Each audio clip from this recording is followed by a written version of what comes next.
Assalamualaikum warahmatullahi wabarakatuh. Halo Sobat IMTV, kembali lagi di acara Soboh Kampung Ora Wedi Blusuan. Kali ini bersama aku Dimas Khairullah. Kita sudah berada di salah satu kelurahan yang ada di Kecamatan Gunung Pati, Kota Semarang, Provinsi Jawa Tengah. Ini dia Kelurahan Pakintelan. Nah, ada apa aja sih yang ada di Kelurahan Pakintelan ini? Yuk ikutin aku. Dadah.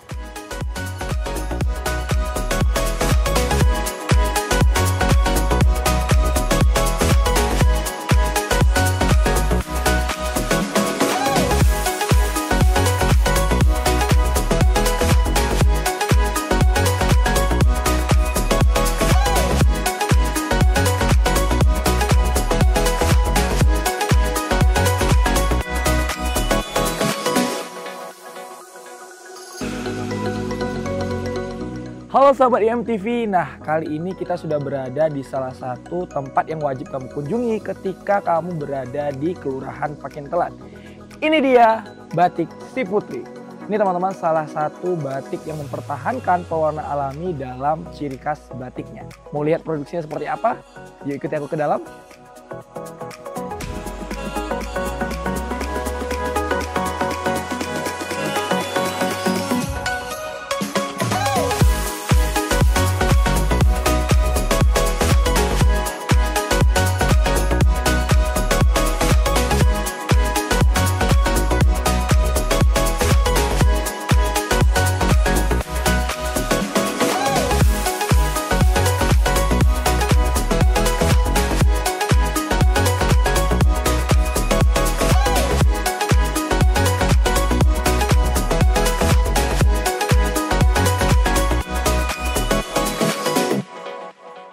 Baik, halo semuanya, saya Putri Merdekawati. Saat ini saya adalah sebagai brand owner dan juga CEO dari Batik Warna Alam Si Putri Semarang. Oke, ya Batik Warna Alam Si Putri ini berdiri di pertengahan Agustus 2017 dan ya diawali dengan sebenarnya sebuah hobi pastinya, dan juga ya ada juga sejarah dari keluarga yang kebetulan saya dari Jogja, dan kalau keluarga besar itu memang ada yang membuat batik tetapi dipakai sendiri gitu. Jadi saya mencoba memulai belajar dari nol gitu ya untuk membuat satu batik tetapi yang berbeda dengan yang ada saat ini, misalnya seperti itu, baik itu mulai dari motif maupun dari bahan warna yang digunakan. Mungkin itu perkenalan.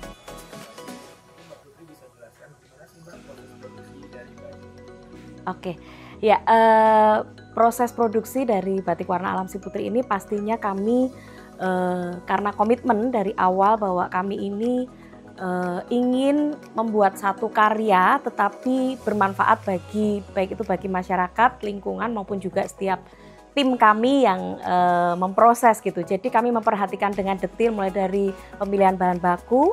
Jadi kami hanya memilih bahan baku yang tidak mengandung polyester pastinya. Jadi seperti katun, kemudian serat alam seperti itu. Lalu kami juga full murni menggunakan bahan pewarna alami dari ekstrak kayu atau bahan tumbuhan ya. Kemudian juga dari limbah, kami pernah meriset beberapa limbah organik yang ternyata bagus juga untuk dihasilkan. Lalu kami juga di tahap selanjutnya di proses finishing gitu ya, packaging dan sebagainya. Kami juga sejak dari awal kami komit untuk tidak menggunakan atau minimal sekali plastik, kalaupun plastik yang bisa didegradasi dengan cepat oleh mikroorganisme di dalam tanah. Lalu juga sampai dengan limbahnya kami memperhatikan baik limbah padat maupun limbah cair. Kami berusaha untuk secermat mungkin tidak menjadi efek atau tidak mencemari lingkungan gitu. Ya.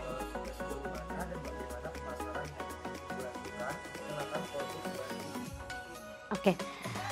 Untuk pemasaran sendiri kami ya pastinya di awal-awal sebelum pandemi gitu ya, kami memang ya mungkin seperti teman-teman perajin yang lain, jadi kami banyak menggunakan sarana promosi atau juga penjualan secara offline seperti ya pameran pastinya, kemudian juga jejaring atau relasi dan word of mouth ya, itu yang paling sakti kalau menurut kami.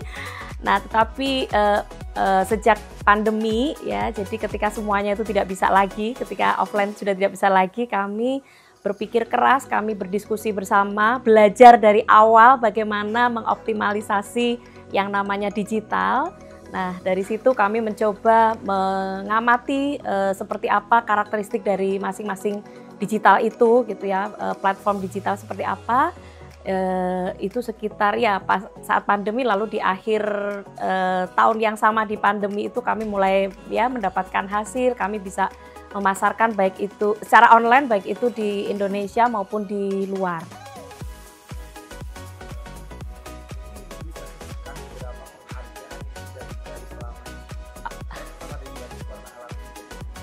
Oh, apa saja ya kalau bicara apresiasi itu ya mungkin bisa jadi teman-teman perajin yang lain juga mungkin sudah lebih jago, lebih keren, lebih banyak ya.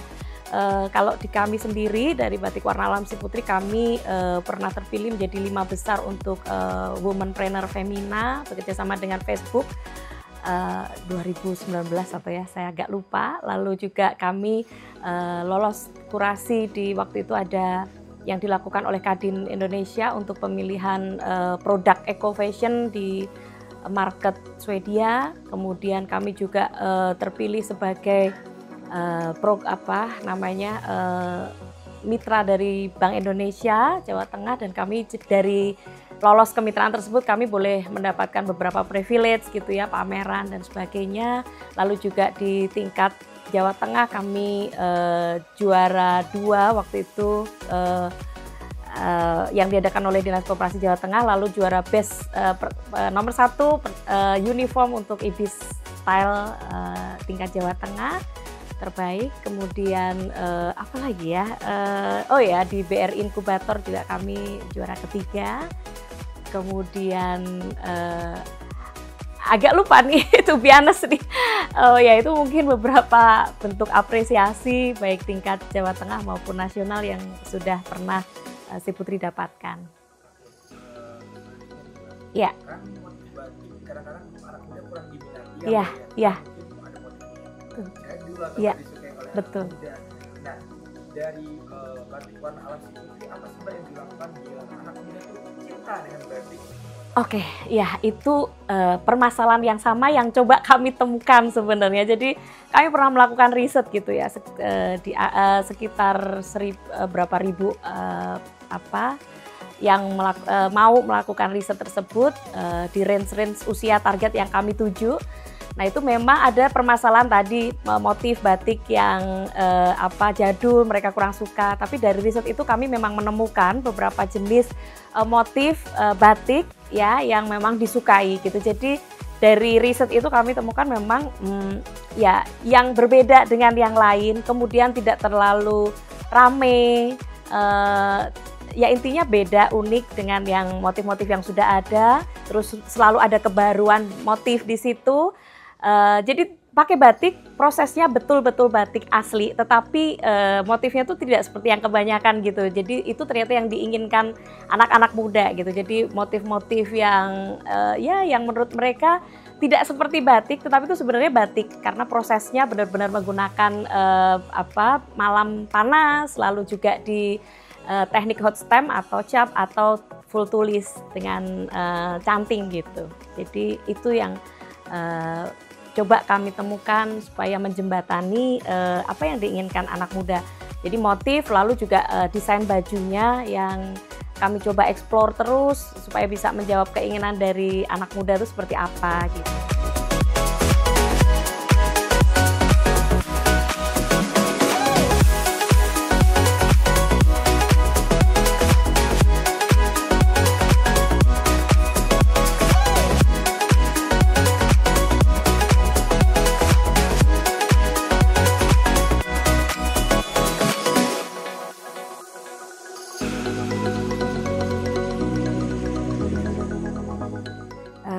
Ini namanya daun ketapang. Ini menjadi pewarna alami paling dominan di Batik Warna Alam Siputri.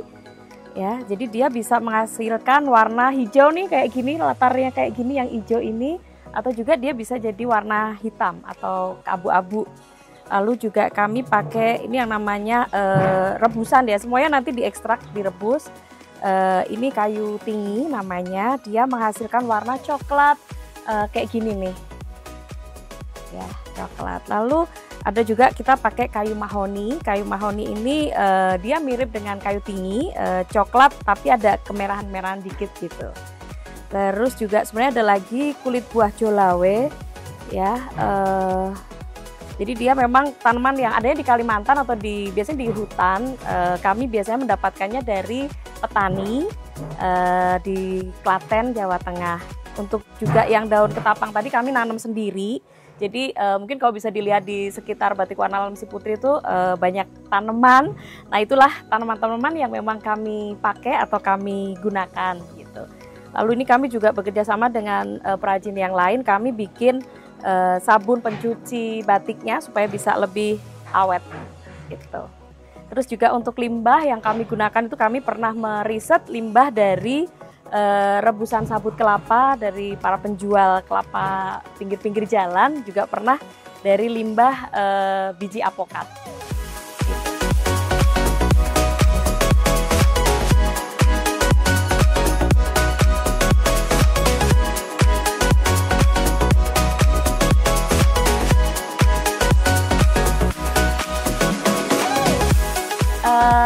Ini adalah namanya proses nyolet ya.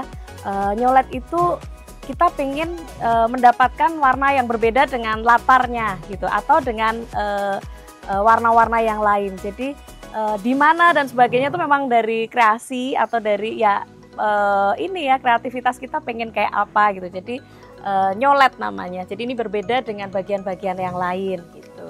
Namanya proses nyolet dan cukup mudah kayak anak sekolah gitu ya, anak SD ini kasih warna yang lain gitu. Jadi di Batik Warna Alam Ciputri ini semuanya memang murni dengan handmade, tidak ada yang printing atau menggunakan mesin gitu.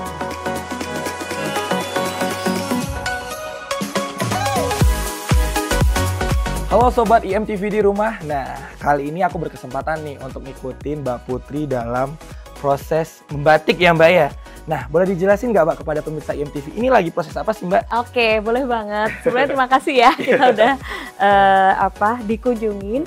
Jadi ini adalah rangkaian dari proses produksi batik, namanya tuh nemboi gitu. Jadi sebenarnya kalau dari awal tuh cukup panjang ya kalau batik, karena memang benar-benar handmade gitu ya. Jadi istilahnya itu dari kain putih, lalu kami bersihkan dari bahan kimianya dulu.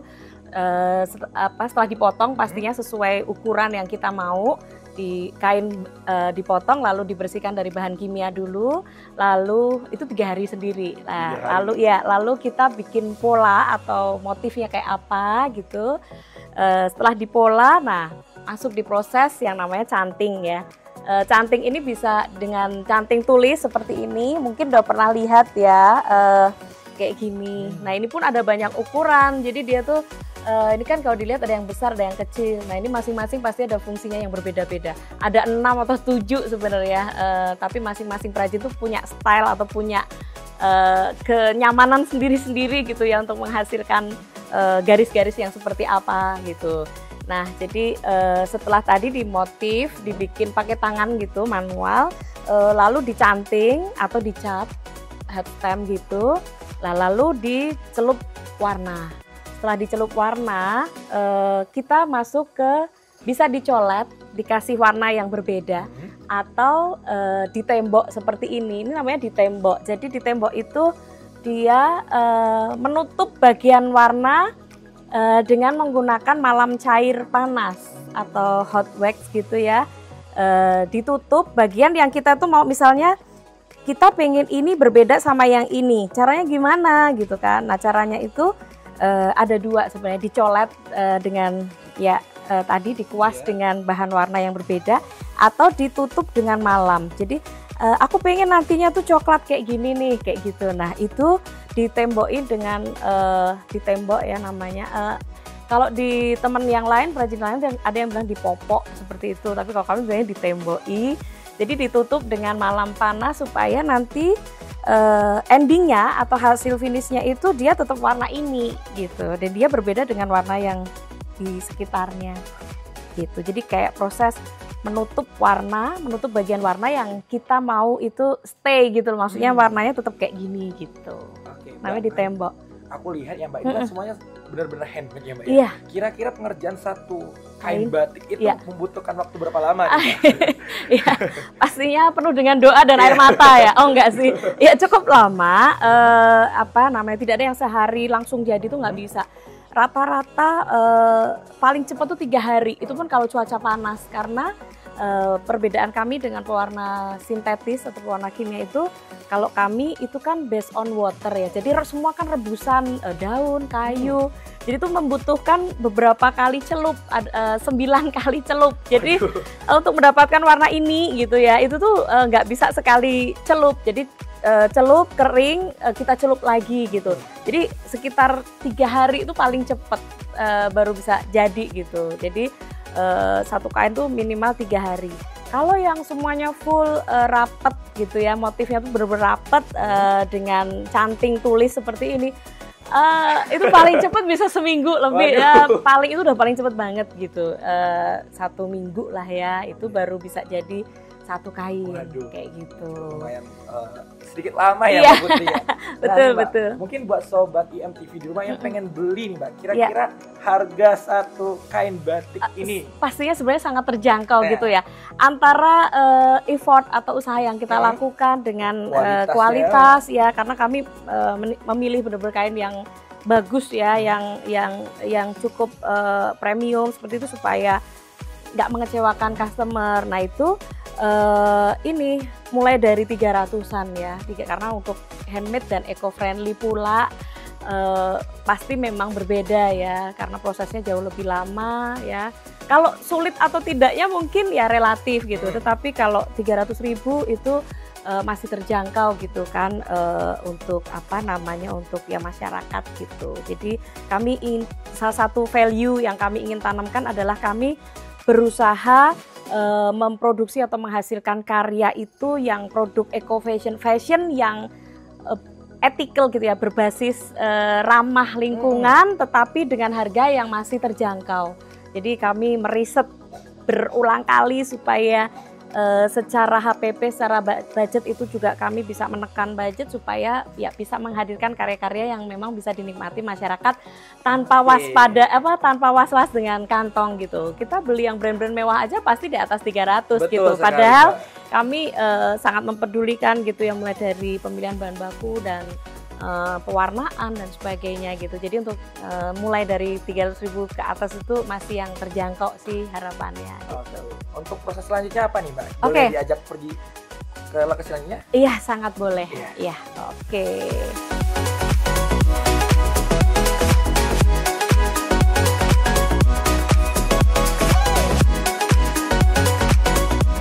Ya, jadi tahap selanjutnya itu namanya mewarnai gitu ya, atau nyelup di bahan pewarna. Biasanya untuk satu kain itu kita butuh 3 liter bahan warna. Kenapa harus 3 liter sebenarnya itu ya untuk ini aja supaya bisa kerendam semua gitu. Jadi nanti tinggal berapa kain, misalnya berapa kain yang mau kita celup, nah itu ya sudah kita tinggal konversi aja gitu. Misalnya 10 kain ya berarti butuh 30 liter bahan warna atau rebusan warna tadi gitu. Nah lalu setelah ini kita pastikan, nah ini bedanya juga untuk ini kan rebusan ya, dia tidak ada seperti minyak jadi namanya water base gitu ya. Jadi ini rebusan kayu tinggi itu hasilnya kayak gini, coklat-coklat agak kemerahan ya, dan ini tidak berbau, jadi tidak kalaupun ada bau ya seperti jamu ya. Jadi rebusan kayunya baunya kayak jamu-jamuan gitu ya. Terus tahap selanjutnya kita caranya nyelup gimana gitu. Sebenarnya mungkin perajin-perajin yang lain punya teknik sendiri-sendiri gitu, tetapi kalau di kami caranya itu simple sih, kayak kita mau ngelipet bendera. Ya, jadi untuk cara merendam di bahan pewarna, ya ini kami tekniknya seperti ini. Jadi dilipat seperti bendera. Ya, nah sudah seperti ini. Lalu langsung aja kita celup di bahan pewarnanya. Ini tadi pakai bahan pewarna kayu tinggi. Lalu supaya mendapatkan hasilnya tuh bagus, kita harus pastikan dia kayak dipijit-pijit gitu ya. Jadi memastikan tidak ada pori atau bagian dari kain yang belum kerendam. Jadi mesti sabar ya. Jadi kayak mijit gitu. Semuanya harus tercelup dengan baik. Lalu dibalik lagi gitu. Jadi mungkin proses nyelupnya sendiri butuh waktu ya, sekitar mungkin 3 menit lah, 3 sampai 5 menit, karena buat memastikan dia kecelup semua. Ya, jadi nggak ada yang perlu dilihat dulu, dicek apakah ada yang masih belum kecelup kayak gitu. Jadi dibolak-balik sisi depan, sisi belakang, lalu juga semua bagian dari kain benar-benar dipastikan sudah tercelup dengan baik. Ya, setelah dicelup tadi kita bahasa Jawanya tuh di toast gitu ya, atau di apa sih bahasa, ditiriskan supaya apa? Satu, kita hemat air dan juga hemat bahan pewarna. Jadi pastikan nggak ada lagi tetesan, baru kita jemur ya. Nanti sampai berapa kali nyelup dan jemurnya ya, nanti tunggu dia kering lalu celup lagi sampai kita benar-benar dapetin warna yang kita inginin. Misalnya kita mau coklat yang tua sekali gitu, nah itu berarti harus lebih banyak lagi celupan gitu. Tapi minimal bisa 7-9 kali, bahkan bisa lebih ya, tergantung tadi warna seperti apa yang kita mau dapetin.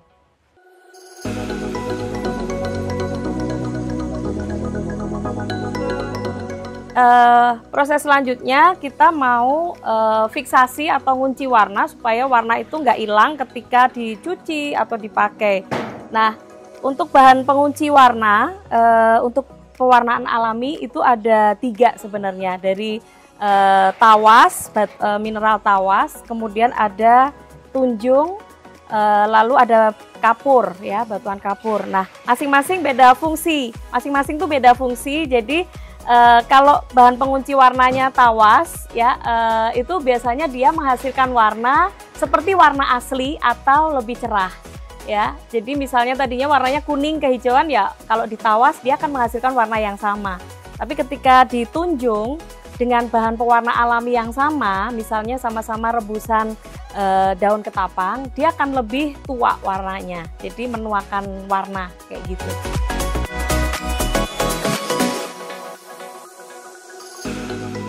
Jadi cara melakukan fiksasi atau penguncian warna, ya sekali lagi nih untuk di tempat kami gitu ya, mungkin ya sekali lagi pasti perajin-perajin yang lain punya cara yang lain. Ini sama, tadi diikat kayak bendera, dilipat kayak bendera, rapih gitu, lalu prosesnya sama juga, dipijit-pijit ya kainnya, supaya semua kain ini terendam. Tidak ada yang pori yang masih kebuka gitu. Jadi harus diamati juga apakah semuanya sudah tercelup atau terendam dengan baik. Dibolak-balik, lalu di sisi bagian mana yang belum tercelup, yaitu diperhatikan supaya bisa rata gitu hasilnya. Diangin-anginkan juga. Oh ya, untuk tunjung ini sedikit digoyang-goyangkan seperti itu, diangin-anginkan. Nanti dia akan amazing gitu. Jadi dia akan dari yang cerah sekali, dia bisa menjadi lebih gelap gitu karena proses oksidasi dengan udara. Kayak gitu. Jadi sekali lagi kenapa batik harganya berbeda? Pastinya ya karena menuntut sebuah tahapan atau sebuah proses yang berbeda pula gitu.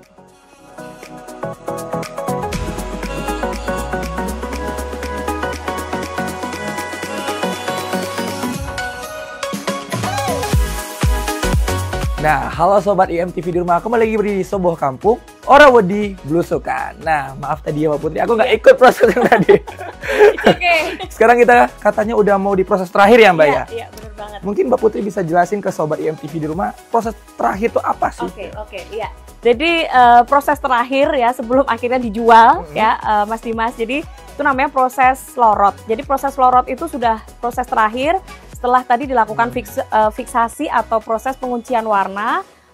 Kita lorot. Nah, lorot ini memang effortnya paling gede ya karena dia harus panas sekali. Jadi proses lorot ini adalah proses menghilangkan malam atau waxnya itu yang ada di kain, sehingga nanti kain itu ya sudah pola-polanya, motifnya jadi kelihatan, sudah finishing itu, sudah akhir ya.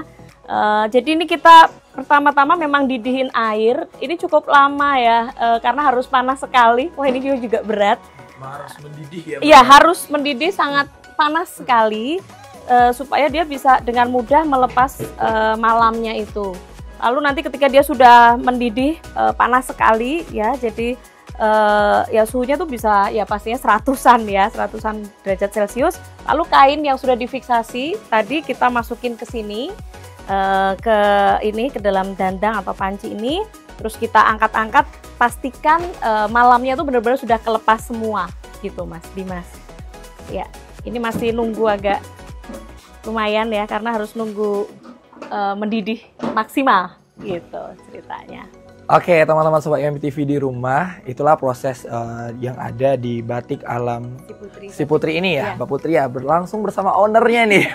Oke teman-teman, jangan lupa saksikan Sobo Kampung di episode selanjutnya. Aku Dimas Kirullah dan Mbak Putri pamit undur diri. Wassalamualaikum warahmatullahi wabarakatuh dan sampai jumpa. Dadah. Nah, gimana Sobat IMTV? Ternyata prosesnya panjang sekali ya Mbak Putri ya.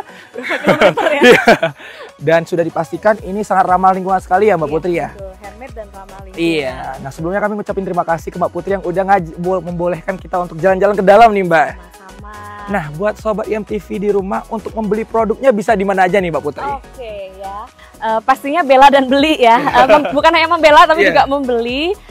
Kami berusaha terus berinovasi supaya juga bisa menjawab apa yang menjadi kebutuhan baik itu dari segi produksi, kualitas maupun juga harga. Untuk bisa mendapatkannya, pastinya teman-teman nggak usah bingung, nggak usah pusing juga. Kami ada di beberapa marketplace ya, yang warna hijau.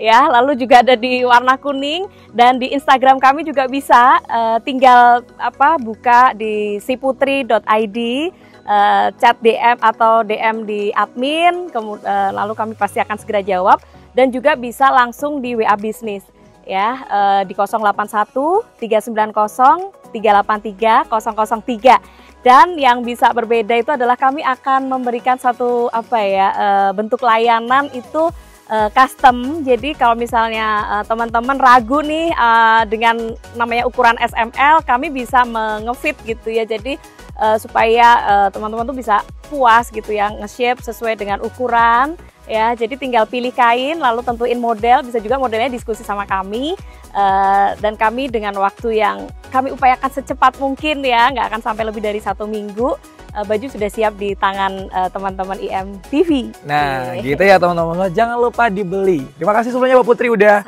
mau meluangkan waktunya untuk kami semua ya Mbak Putri ya. Akhirnya aku Dimas Kirullah dan Mbak Putri pamit undur diri. Wassalamualaikum warahmatullahi wabarakatuh dan sampai jumpa.